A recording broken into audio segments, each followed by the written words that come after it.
Okay, this is the last one. I'm working from the homework in section 3.7, and then we're done with chapter 3. So let's see if we can solve this problem together. The perimeter of a rectangle. I already know I need a picture of a rectangle. Is 46 inches, that's the perimeter. And the area, so perimeter is 46, area equals 90 inches squared. Find the length and the width. Okay, what do we know? Well, perimeter is 46. What does that equal to? L plus W plus L plus W, right? In other words, 46 is 2L plus 2W. What about the area? What can we get from that? Well, 90 equals the area, which is W times L. All right. Now, we don't want two variables, but we have this information here. So I can do something about this. What do I know about L?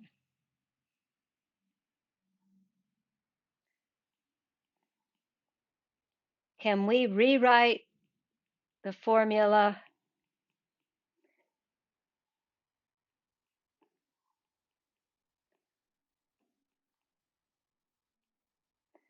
so that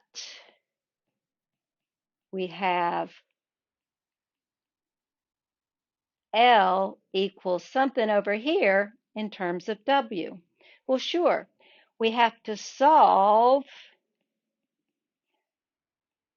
this for L. That means get L by itself. Well, what would you do? I would start by getting this, subtract off this 2W from both sides. Then I have 46 minus 2W equals 2L. Now I want to get L by itself, so I need to divide by 2. Then this gives me this equation. 23 minus W equals L. So I have solved that equation for L. So let's get some more room. So I'm going to take this information. Let's go over here. This is my perimeter. This is my area. And I solved the perimeter equation for L. Now, what do I do with it? Well, I'm going to use it here. We know that 90 equals W times L. Well, here is L. You see how this is helping us? Now we have one variable. And when we multiply this out, you'll see that we have something we can work with. 23W minus W squared. So we need to get it in standard form. We want 0 over here, so let's subtract both of those things off. In other words, maybe I'll do it step by step. Let's add W squared to both sides. So that's W squared plus 90 equals 23W. Now subtract 23W. And I have W squared minus 23W plus 90 equals 0. And what does that look like?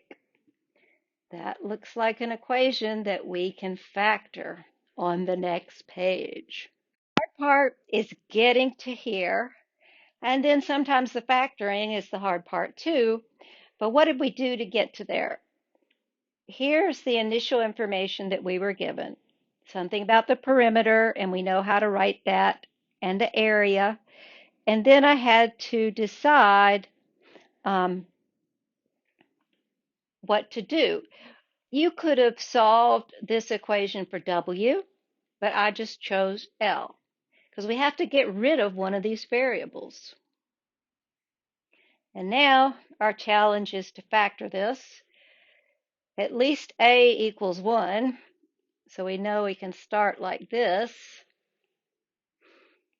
So A equals 1, B equals negative 23, and C equals 90. Now,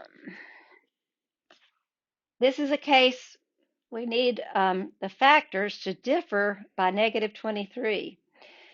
So let's start by looking at factors of 90. So maybe I'll just go down here. What are some factors of 90? Well, of course, 1, 2, 3, yep. 4, no, I don't think 4 goes into that. Nope. What about 5?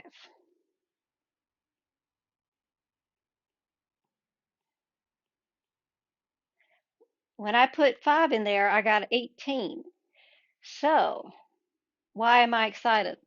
Because 5 plus 18 equals 23. We need negative 23. So, what about negative 5 plus negative 18? Won't that give me negative 23? Let's see if this is our answer.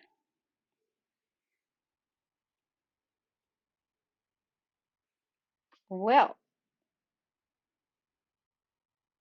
oh, that's supposed to be 18, isn't it?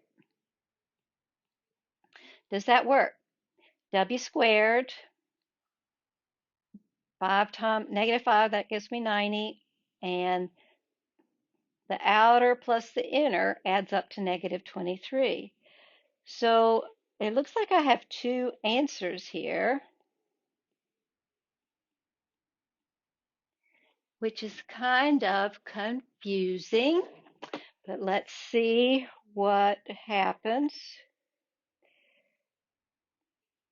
So if I say W equals 5, L, what was our relationship about L? 23 minus W. Well, L would be 23 minus 5, which is 18. Okay, so what about the other answer? Do you see what's happening? If we said, let me draw another triangle, a rectangle over here, and you'll see that these are the same answer.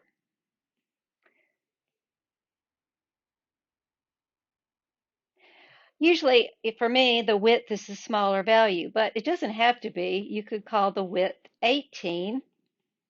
Then L would be 23 minus 18, which is 5.